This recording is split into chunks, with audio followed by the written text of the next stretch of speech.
Quem tem uma pergunta para fazer sobre agilidade nas empresas? Se isso funciona fácil nas empresas ou está tudo fluindo a mil lá dentro das empresas? Um de cada vez, por favor.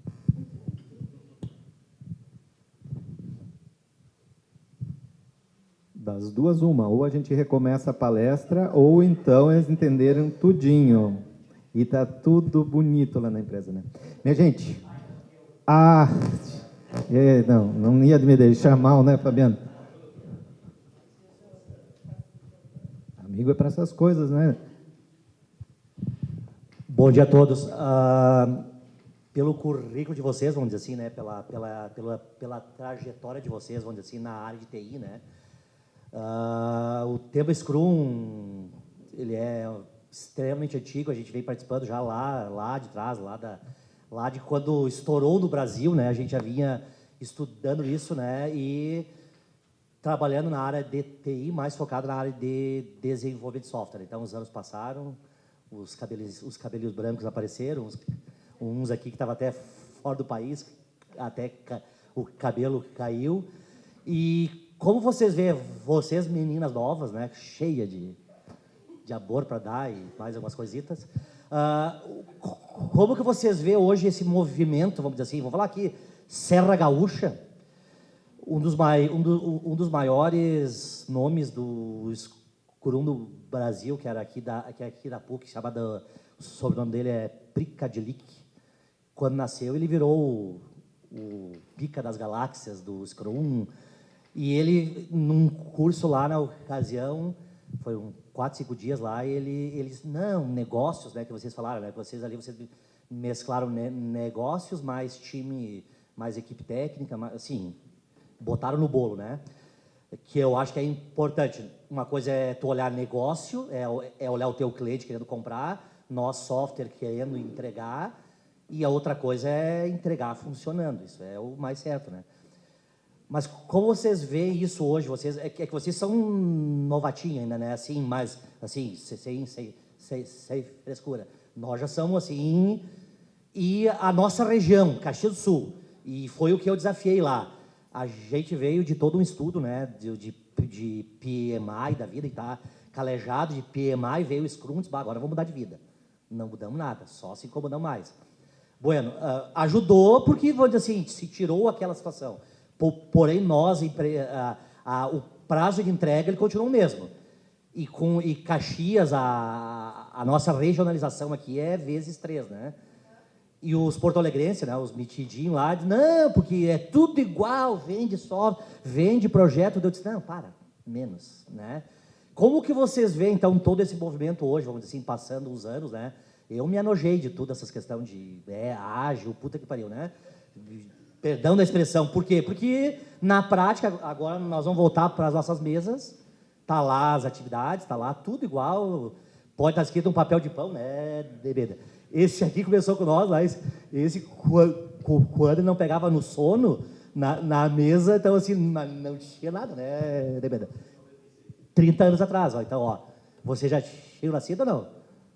Ah, não, então assim, brincadeiras à parte, até para quebrar os gelos. Como que vocês vê hoje, 2023, esse movimento, né, que envolve toda a parte cloud, mobile, e nem sei o que vai vir pela frente. Vocês vão dizer que tem cura. Qual que é o remédio? Cultura. Esse é o problema.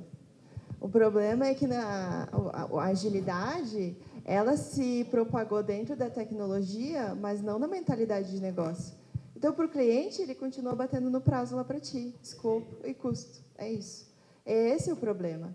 Então, se a gente for olhar sobre a perspectiva de como esse contexto muda, para mim primeiro, entender que metodologia ágil, agilidade, framework, qualquer coisa que tu vai adotar, se você adotar só na área de tecnologia, é só a sua área de tecnologia que vai performar.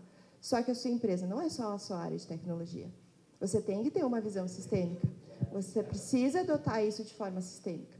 E também não adianta você, que nem eu falei, usar os termos da moda, sair por aí dizendo que sua empresa tem uma squad, se a sua squad não tem multidisciplinaridade. se você não tem pessoas ali que conseguem construir algo em conjunto, porque o termo Squad se popularizou por causa do Spotify, do modelo de trabalho Spotify. O próprio Spotify não usa mais aquele modelo. E a gente está copiando coisas sem olhar para o nosso contexto. E a cultura é o grande calcanhar de todos os lugares. E não é diferente aqui. Então, como que a gente evolui a nossa cultura? Eu uso o termo evoluir porque mudança, gente, é um negócio bem difícil. Mudar cultura é difícil. Eu prefiro o termo evolução. Então, como é que a gente evolui a nossa cultura para que o nosso cliente compreenda a disciplina de agilidade, compreenda a mentalidade que o nosso time está usando lá como ferramenta de trabalho? Senão, realmente, tu vai voltar para o teu processo anterior, até porque é muito mais fácil voltar para aquilo que você já sabia fazer do que experimentar uma coisa nova. Então, a minha visão é essa. Não sei se a Andressa quer complementar. Vou só complementar, que aí volta no ponto que a gente estava falando sobre mudar a mentalidade e não ficar apegado em métodos e ferramentas. Eu vou vou abrir aqui uma conversa que a gente já teve, eu e Gabriela. Hoje, eu não acredito na agilidade da forma que ela é praticada na maioria das empresas. Por quê? Estão focando em papéis, em nomes e em melhorias locais. Se você só pensar que agilidade é um time trabalhando com um método, você está fazendo isso absolutamente errado. Porque o que tu vai estar fazendo é uma melhoria local. Você está melhorando a eficiência do seu time. E quando o trabalho sai daquele time e vai para o outro? E esse gap aqui no meio? Quem é que está olhando para isso aqui?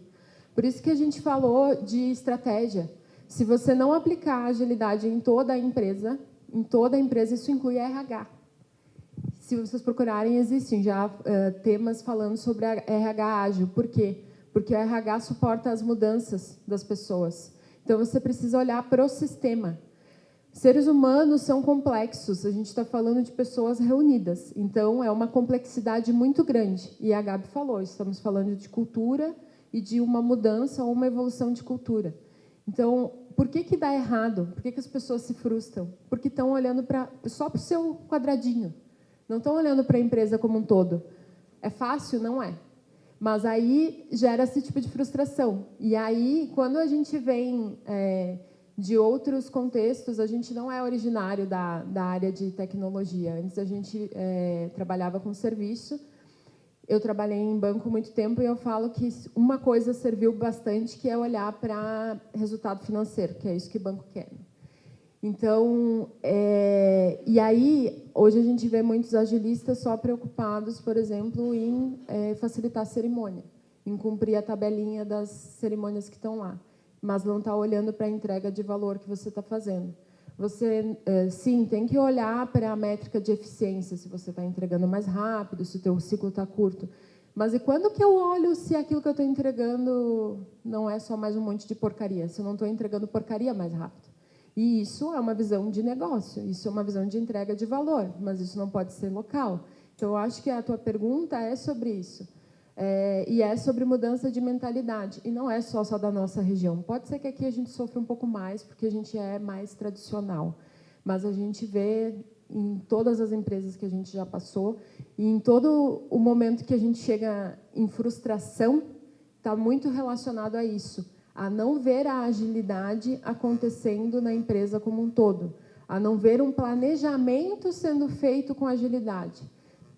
As empresas ainda estão planejando os próximos 5 anos. O que tem de agilidade nisso? Se daqui 3 meses tudo muda. Olha o que aconteceu com a pandemia, né? Foi uma prova de que a gente não tem o menor controle sobre as coisas. Então, como que você ainda está fazendo um planejamento de 5 anos? E isso é cultura. Você pode estar falando uma coisa e agindo de outra forma. Você fala de um ambiente seguro, você fala de inovação, mas você pune o seu funcionário quando ele erra. Isso, quando que a pessoa vai pensar em fazer alguma coisa diferente, que é inovar, se ela sabe que, se talvez ela fizer alguma coisa errada, ela vai ser punida. Então, voltamos no ponto da cultura. Eu acho que esse é o maior sofrimento. E aí é um pouco de papel de cada um, né? Todos nós somos agentes de mudança, por isso que a gente volta no assunto de entender a mentalidade. Porque não é só sobre o que você fala, é sobre como você age no seu dia a dia. A gente também tem que tentar, através das nossas atitudes, exercer tudo que a gente está falando aqui, né, sobre os valores e princípios.